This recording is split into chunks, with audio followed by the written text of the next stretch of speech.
transportation system. Work on the Konongo water project nears completion. And at least 50,000 people killed in 2-year civil war in South Sudan. Hello, good evening to you and welcome to News Hour on GBC24. My name is Gifty Iji. My name is Akbene Avo Ajaja. Robert Frimpomans is also here. He'll do the sign language translation of the news. Now the stories. Island communities along the Volta Lake are set to witness improvement in their transportation system. The two ferries that carried commuters across the Volta Lake at Senchi have been handed over to the Ministry of Transport to be redeployed on the lake. The development follows the completion of repair works on the Adome Bridge. Nuto Bibini Nuto has been to Kintampo, where the handing over took place, and has the story on the ferries and their contribution to the movement of goods and passengers on the lake. This is the quiet scene at the Senchi Ferries site, a venue that used to be busy with vehicles and commuters wanting to cross to either side of the Volta Lake. That was when the Volta Bridge, otherwise known as Adome Bridge, which is the major link between the eastern and parts of Volta and northern regions, was under repairs. Today, the bridge is complete and open to the traveling public, for which reason the ferries which came in handy are grounded. The hawkers are now back to Akosombo, leaving Senchi as a ghost town. The ferry toll booth is closed, and even taxi drivers have little to do around the area. But the two ferries, MV Senchi and MV Akrade, which cost almost 14 million euros, cannot lie fallow on the lake, while other island communities need same. The Minister for Roads and Highways, Alhaji Inusa Fusheni, handed the keys to the ferries to his colleague Transport Minister, Fifi Kwete. This was necessary to augment inland water transportation. The Ministry of Roads and Highways is officially handing over the two ferries to the Ministry of Transport to relocate them to provide ferry services on the Volta Lake at the locations directed by the President, to enable our people at these locations to also enjoy reliable water transport service across the Volta Lake. These two ferries are meant to augment the fleet and to enhance the capacity of the Volta Lake Transport Company to continue to provide safe and secure ferry services to the fast-growing communities along the Volta Lake catchment areas. It is also to support agriculture within the farming communities, market centers, as well as reduce vehicle and passenger traveling time. Government is working with a company that will knock down the two ferries and reassemble them at their new locations where they are being deployed. This is not only to augment the fleet of the Volta Lake Transport Company, but also bring relief to beneficiary island communities. Nto Bibinimto, GBC24, Senchi. And now to the Ashanti region, where work is in progress on the 4.2 million gallons water project for Konongo in the Ashanti region. The project, which is expected to be complete in October this year, holds the answer to the perennial water shortage in the area.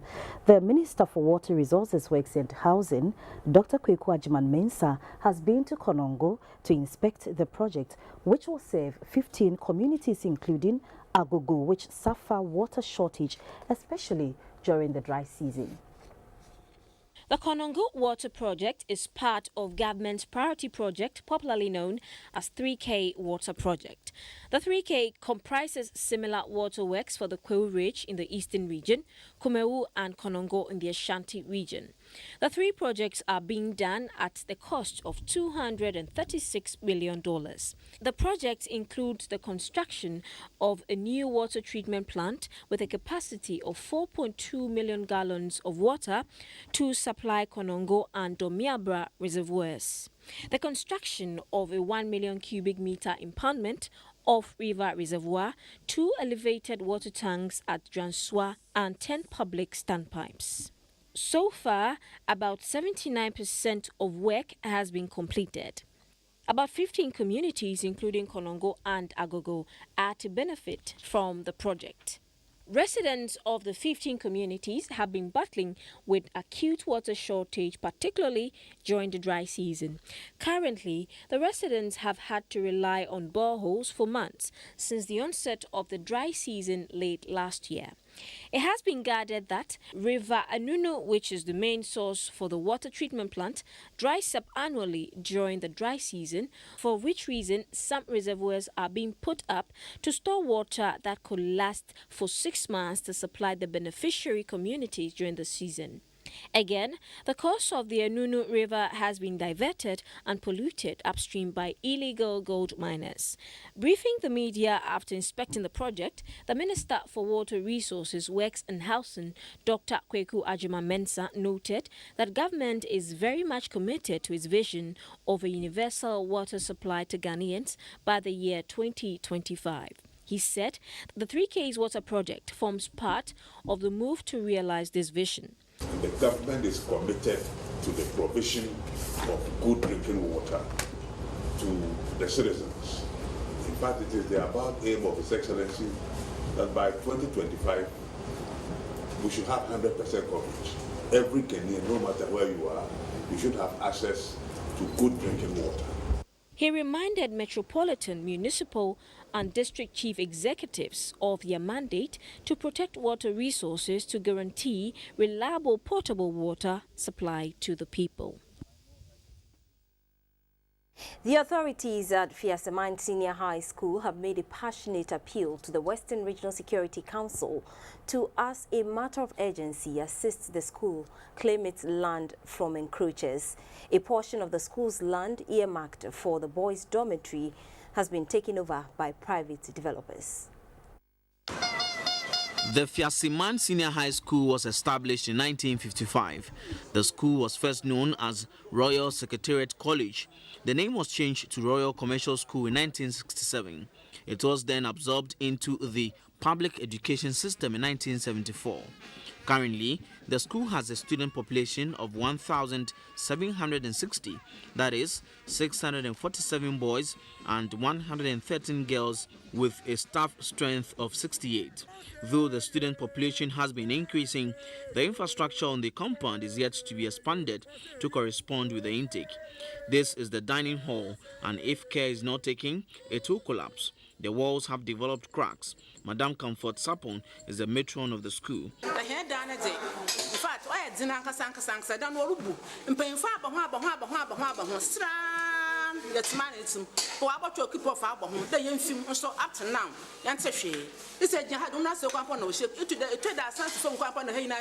The senior housemaster, Mr. Abu Mohammed, says apart from the infrastructural deficit, the school is also grappling with encroachment. Where the boys are now residing is for the girls, and where the girls are now residing is for the science lab.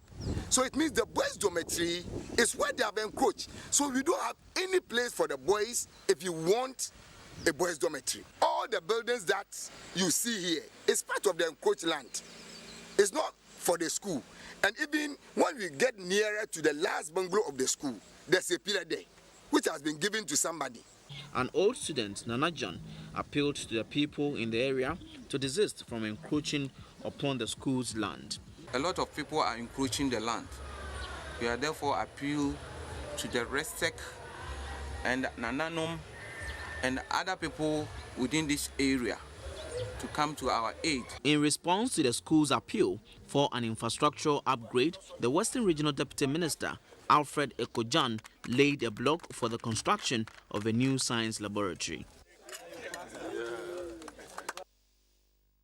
Now back to the capital. The Directorate of Crop Services of the Ministry of Food and Agriculture has launched a catalogue of crop varieties released and registered in Ghana. Among the crops captured in the catalogue are cassava, cocoyam, cotton, maize, rice and sweet potato. This launching represents a major milestone in the agricultural sector because it is in response to the regional drive to achieve food security and boost crop yield. The catalogue comes at a time where climate change has presented harsh conditions for agricultural productivity. Population is rapidly increasing, making it difficult to secure arable lands for agricultural purposes. The catalogue has been developed through research and technical examination by the National Variety Release and Registration Committee, NVRRC.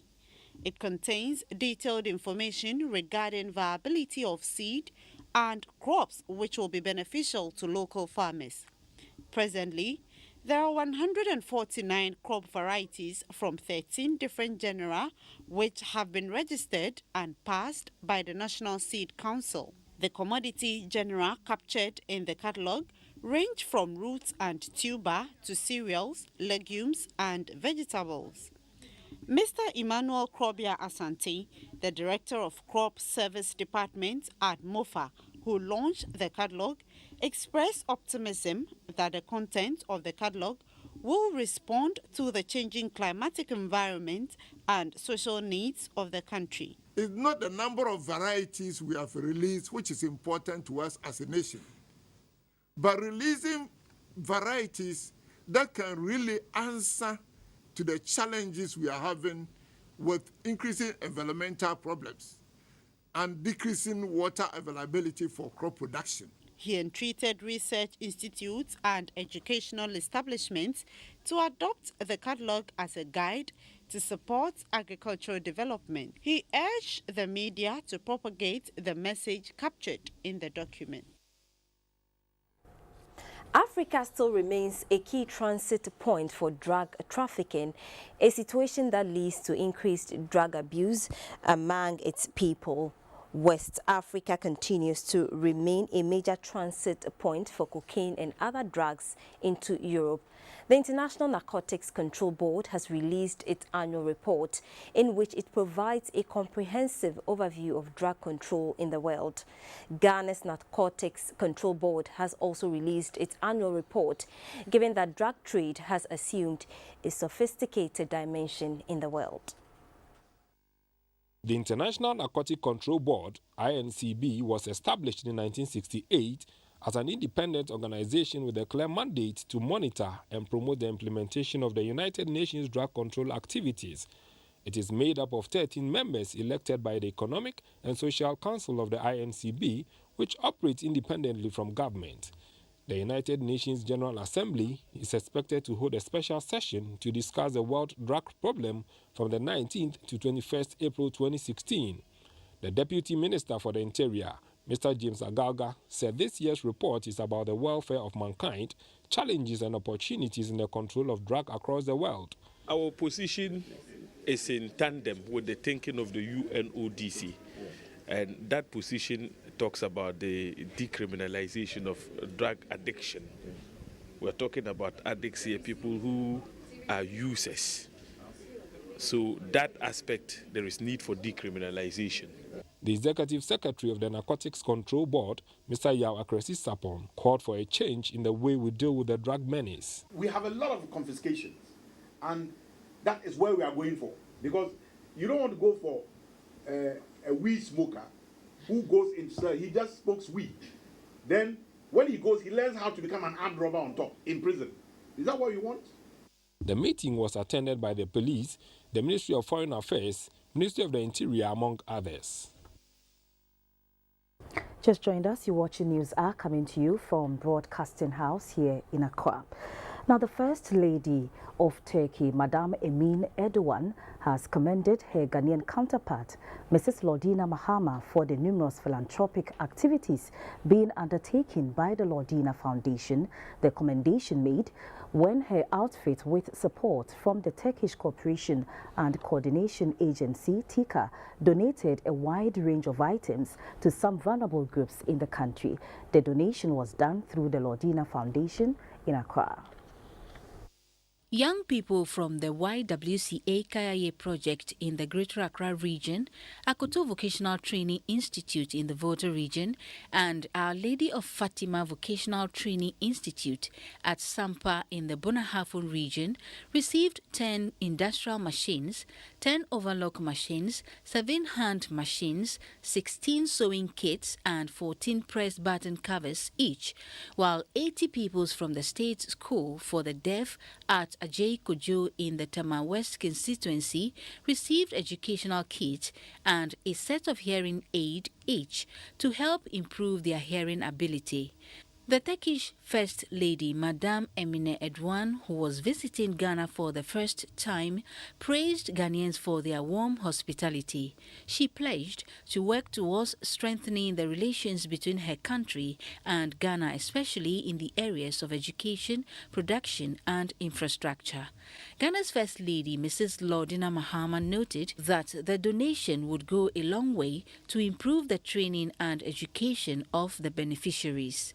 In the case of the vocational training students, this will help them utilize the skills they have learned in school and also create further employment opportunities for themselves and their families. The First Ladies then visited the Osu Children's Home, which is one of the 7 orphanages being mothered by Mrs. Lordina Mahama. They also received a deep freezer, an industrial washing machine, toys and snacks. The 2 ladies interacted with the children and inspected a housing project being constructed by the Lordina Foundation. The Ghana Tourism Federation has met with players in the tourism industry to deliberate on the recent 1% tourism levy approved by Parliament. The objective of the levy is to provide funding for tourism and its related projects in Ghana. Tourism has become increasingly competitive and its contribution to national development had become very critical. That is why the government established the Tourism Development Fund in 1985. The fund seeks to provide for the integral functions of the authority, which include marketing and promotion, capacity building, market research and development of tourism infrastructure. Experts say instituting the Tourism Development Fund had become necessary as government budgets alone cannot cater for the significant improvements required in the sector for the country to increase its market share and become a leading tourism destination in Africa. To this end, a 1% tourism fund was levied in October 2012. The Act enjoins all licensed operating facilities to collect the 1% levy from patrons and remit same into designated bank accounts. In furtherance of this, a sensitization program was held in Accra, and it was done in collaboration with the Ghana Tourism Federation, Ghana Tourism Authority, and the GBC24 license team. The president of the Ghana Tourism Federation, David Nane Enim, was optimistic that the payment of the levy would go a long way to develop the tourism sector of the country. Assuming you are charging 10 cedis, you add 1% of 10 cedis to the charge. Now, with the support of the sector minister, we are all working together as a team to use this 1% money to promote tourism effectively and efficiently across board. The leader of the TV license team at GBC, Reverend Ebenezer Botri, urged players in the tourism industry to pay their TV license fee. They're actually going to facilitate collection, and what we're saying is that there's a commission for those who collect TV license. So whatever they're going to collect, a part of it is going to the association. Experts say Ghana's tourism potential is yet to be harnessed, and if things are done right, the nation can rub shoulders with countries on the continent of Africa, which are leading the chart in revenue and tourism, including Kenya, South Africa, Egypt, and the Gambia. We'll take a break, and when we come back, business will be next. Please stay with us.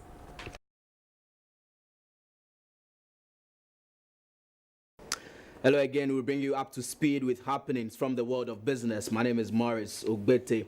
Now, the Joint Business Consultative Forum, which includes the Ghana Union of Traders Association, GUTA, has called off its 3-day strike, which started on Monday, 29th of February. The traders used the strike to press home their demand for a reduction in taxes on imported products.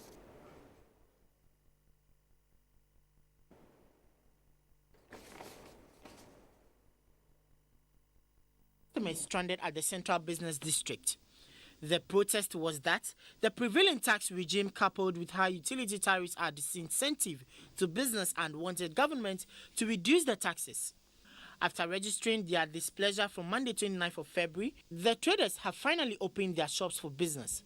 One of the hardest hit areas of the strike is Abossey-Okai, the hub of spare parts in the capital. GBC24 was at Abossey-Okai to assess how business is going after the 3-day strike. Business was brisk at the time of our visit. In an interview with the organizer of the Abossey-Okai Spare Parts Dealers Association, Mr. Ibrahim Fianu said, the exercise is on the verge to yield the desired result. When the taxes are so much and the rate that the bank also gives to us also is high, it makes our capital goes down. He called on the government to, as a matter of urgency, review the taxes to give traders some relief. The Joint Business Consultative Forum, however, say they have temporarily suspended the strike, but they will resume if government does not listen to their plea. Still in business, the Minerals Commission is drafting a new policy to regulate the small-scale mining sector in the country. The policy will classify small-scale mining into 3 categories in order to monitor mining activities and flush out illegal miners from the system. Illegal gold mining in Ghana, popularly known as Galamsey, has become one of the get-rich-quick avenues of the youth and other foreign nationals in the country. Their operations have left several acres of land across the country desolate and degraded, leaving in their wake drenches and holes which have become death traps. Apart from the degradation of the land, there is massive pollution to water bodies. These operators wash their suspected minerals-laden soil in the water bodies with dangerous liquids, some of which are poisonous to both humans and animals. This explains why the government continues to fight against the practice of illegal mining and therefore requests all interested persons or group of persons desirous to engage in gold mining operations in the country to consult the appropriate authorities. The latest move to combat illegal mining is the attempt by the Minerals Commission to categorize the activities of small-scale miners in order to monitor it effectively and also weed out those whose activities are degrading the environment. The new policy will classify small-scale mining into 3 categories of artisanal mining, small-scale mining, and medium-scale mining. The Chief Executive of Minerals Commission, Dr. Tony Oben, said the new policy will ensure effective monitoring of the mining sector. We are doing this to move people out of illegality. Those who insist, and in every country, every society, you have people who will insist on doing the wrong thing. Even if you beg them, they will do the wrong thing. Somebody will say they will do the wrongest thing. Those people, they should realize that the law now has been reinforced. The Minerals and Mining Law has been amended to ensure that people who undertake illegal mining will be prosecuted and heavy sentences or fines will be given out to them. He also outlined the immediate measures the Commission is undertaking to deal with the current state of illegal mining in Ghana. The reason why our rivers are being polluted so much is because of the use of heavy equipment. We are helping you to move out. We are not coming with guns and cutlasses. We are coming to register you and organize cooperative for you with rules and regulations so you can work properly. Those who insist to be on the other side, I think now that we cannot beg the law anymore. Dr. Tony Oben said the Commission is soliciting the contribution of the various players to fashion out the new policy in order to streamline the activities of small-scale mining in the country. Artisanal and small-scale mining contributed about 1.4 million ounces of gold, representing 34% of the total gold production in Ghana, while providing jobs for 1 million people. Let's go to the Ashanti region, where Solartech Ghana, dealers in power protection equipment, is to open a new service station in Kumasi to meet the demands of clients in the northern sector of the country. The opening of the station has become necessary due to growing demand for sales service. Solartech Ghana deals in a complete range of electrical appliances, including voltage switches, suppressors, stabilizers, regulators, inverters, and uninterruptible power supplies. The volatility in the energy situation in the country makes the services and product of Solartech the most appropriate. This is because almost all electrical and electronic equipment connected to the main source of energy supply are at risk of being damaged from spikes, surges, lightning, power cuts, and over voltage.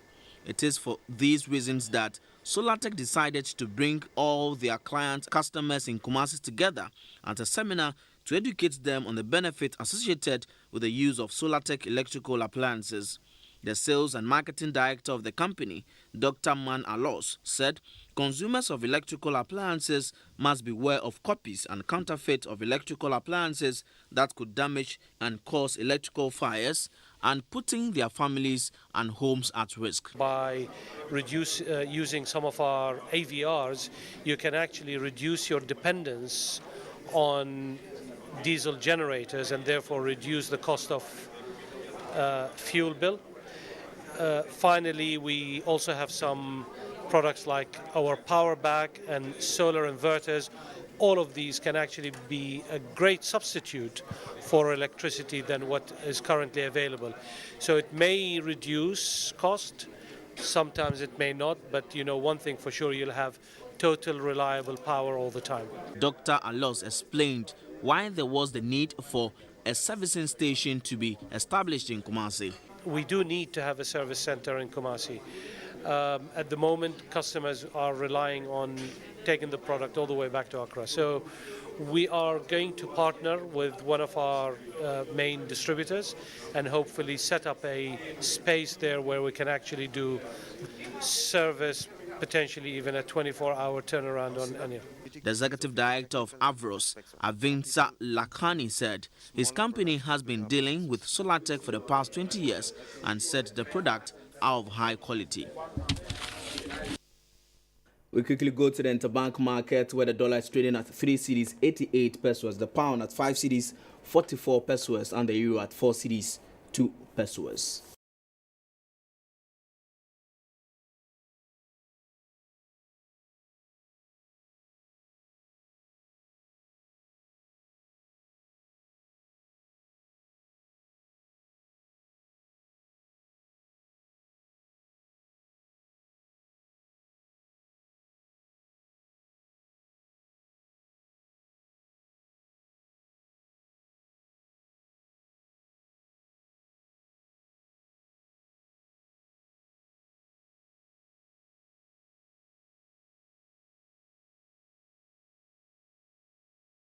On the international commodities market, light crude gained 6 cents to sell at $34.72. Gold also gained $1.20 to trade at $1,242.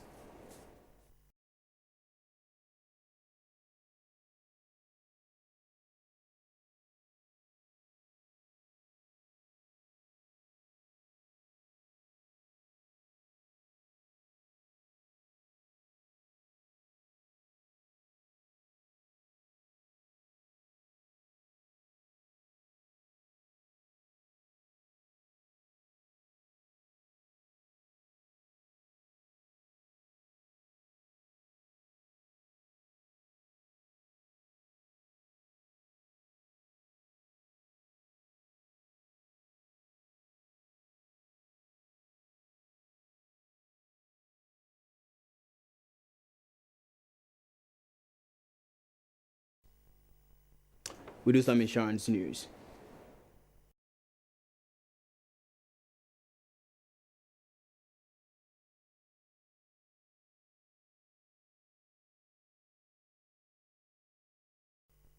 In insurance news tonight, co-founder of ZPay, a startup company, Mr. Andrew Techi Apia says policymakers can leverage on the fast-growing mobile money business to drive microinsurance penetration in the country. According to him, mobile money in the past couple of years has recorded tremendous growth compared with traditional banking. In Zimbabwe, we have something called Eco Cash. Now, Eco Cash, the idea of Eco Cash basically is not only do people have wallets and money on their wallets, but when they go to point of sale, when I say point, I mean retail outlets, they actually pay with Eco Cash. So it's become transactional.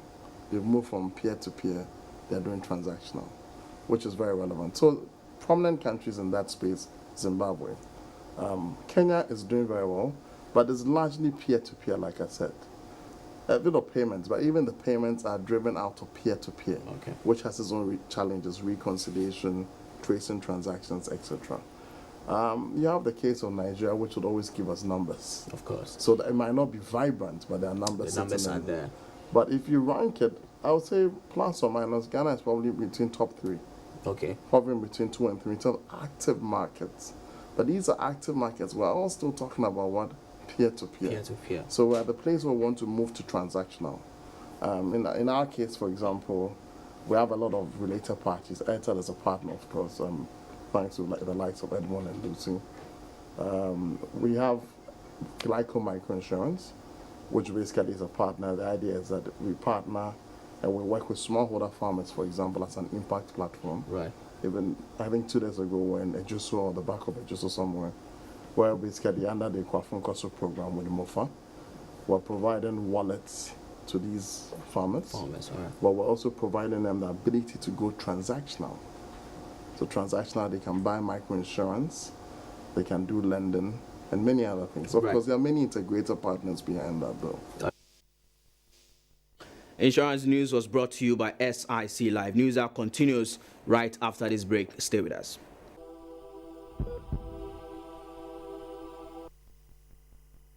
Welcome back to the news, and this is the health segment brought to you by FPAC.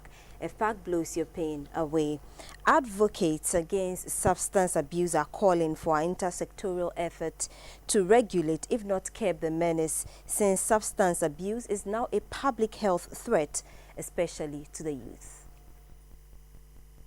The average young person in our communities, our societies, seem to have easy access to tobacco and its related products. Today we can go to varied markets, and then whatever tobacco product is on the market, they seem to be readily accessible, partly because they are cheap in a sense to afford. Shisha as well as cigarettes. The very mere fact that it seems to be killing us, and then not so much is being said about it. It's on the decline. We set up agencies and structures to achieve certain ends. From time to time, we have to evaluate, are we getting there? Are these structures effective?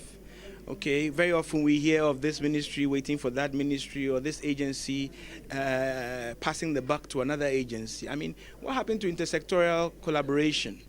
Right? So we have to really push. We know there are several pressing issues in the country. Substances is one of them, and the tobacco regulation is a big deal. It's an epidemic, and the WHO several decades ago has highlighted it as a pressing global issue. Ghana was very quick to sign the convention in 2004. It took us a long period to actually get tobacco regulations in our public health bill in 2012. And we want to hear about time frames. Do you have forever to deliberate on these issues?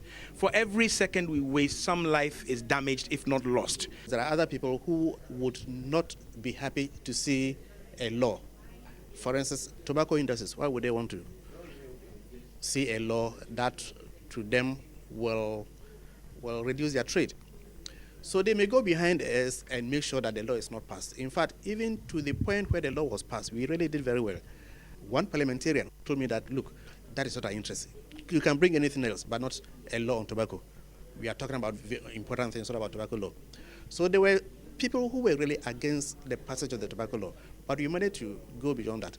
In the same way, those same people can come against the airline, where the subsidiary law or airline is largely with the subsidiary committee.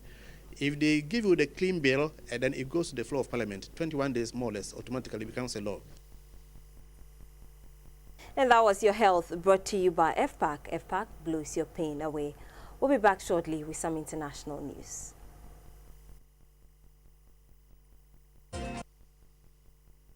Hello again, time to bring you the international news. European Council President Donald Tusk is due to visit Greece and Turkey as he tries to find a common approach to Europe's worsening migration crisis. More than 25,000 migrants are now stranded in Greece as border controls further north are tightened. UK Prime Minister David Cameron and French President François Hollande hold talks in France, with counter-terrorism and conflict in Libya and Syria also expected to be on the agenda.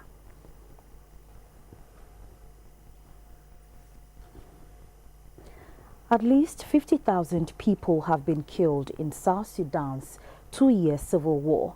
The figure represents a five-fold increase in the death toll given by humanitarian agencies in the early months of the conflict. A political dispute between President Salva Kiir and his former deputy Riek Machar sparked the war in December 2013, which has reopened ethnic fault lines between Kiir's Dinka and Machar's Nuer ethnic groups. The UN said last month that South Sudan's warring parties are killing, abducting, and displacing civilians and destroying property despite conciliatory rhetoric by Kiir and Machar. After months of ineffective negotiations and failed ceasefires, both sides agreed in January to share positions in a transitional government, and last month Kiir reappointed Machar to his former post as vice president.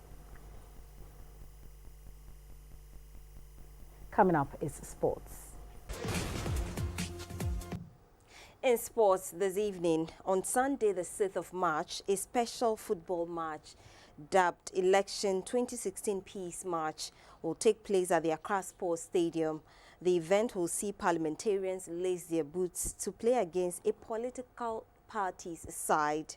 The Christian Council side will also play the Muslim Council side. The highlight will be the clash between actor Akroboto's side and Funny Face side. Here are reactions from the launch. The world will be watching closely how we manage the upcoming presidential and parliamentary elections. It behoves on all of us to contribute to sustaining the peace of our dear country, Ghana. It is in the light of these that we have put together the Election 2016 Peace Games that coincides with the 59th Independence Anniversary. The Games will bring together honorable members of parliament, political party executives, namely Sir John Esiedun Ketia, John Boadu, Samie Wuku, and all the popular political figures. Popular comedians Akroboto, who is with us here, Lewin will join us on the day, Funny Face, aka Opetewan, among others. I am very proud, grateful that we are having such a program, Peace March. I thank the organizers very well. Why? Because they have think peace. If you have peace, you can eat your food and enjoy. So we have organized this small program, Peace March, to bring all the Ghanaians together. Yeah, I'm telling my uncle that it is not a joke. Come 6 March, you will be shocked.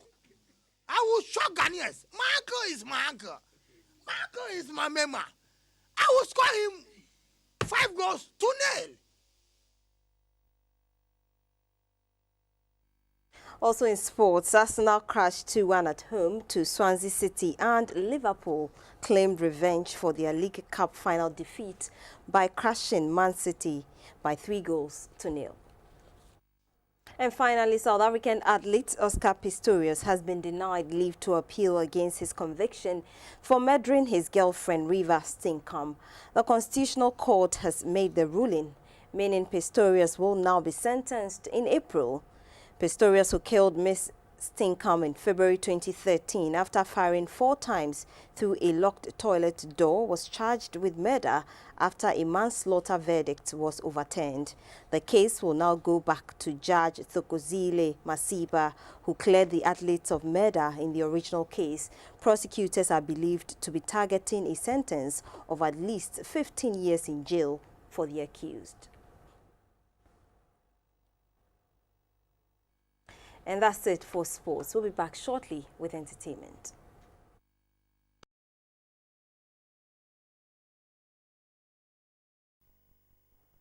Hello, good evening.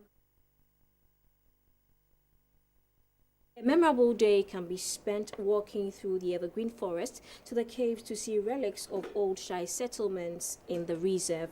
The reserve also houses the bat colony. The month of March is Heritage Month. We take a look at the Shai Hills Reserve.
With the emergence of genres like hip life, Afro-pop, and zonto, the indigenous Ghanaian high life seems to have faded into the background. The maiden edition of Made in Ghana is a musical event aimed at taking us back into time. We spent some time with organizers of the event. Made in Ghana will bring back the good old high life tunes. Our old people miss the CK Mans, the old days, the ET Mensa and all that. Okay. It's been a while they heard all that. So we're bringing it back to them. So we're going to play music from the 50s, 60s, 70s, 80s to date.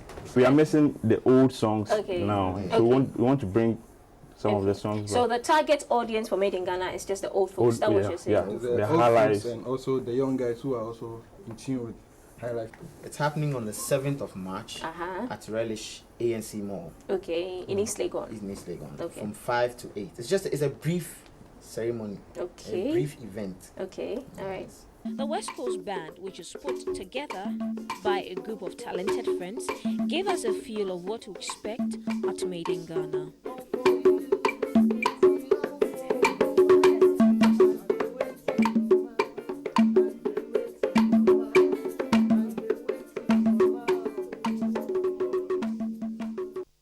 Time to end the news, but before we go, let's take another look at the stories that made the headlines. The Ministry of Roads and Highways has symbolically handed over the keys to the 2 ferries that carried commuters across the Volta Lake at Senchi. The aim is to facilitate easy movement of goods and services and connect the area to the rest of the country.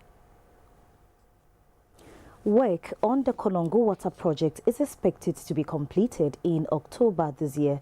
The Minister for Water Resources, Works and Housing, Dr. Kweku Ajiman-Menu, has been to Konongo to inspect the project, which holds the answer to the perennial water shortage in the area.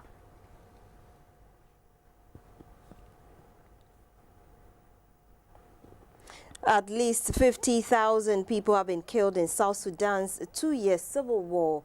A political dispute between President Salva Kiir and his former deputy Riek Machar sparked the war in December 2013. Thank you for watching News Hour on GBC24.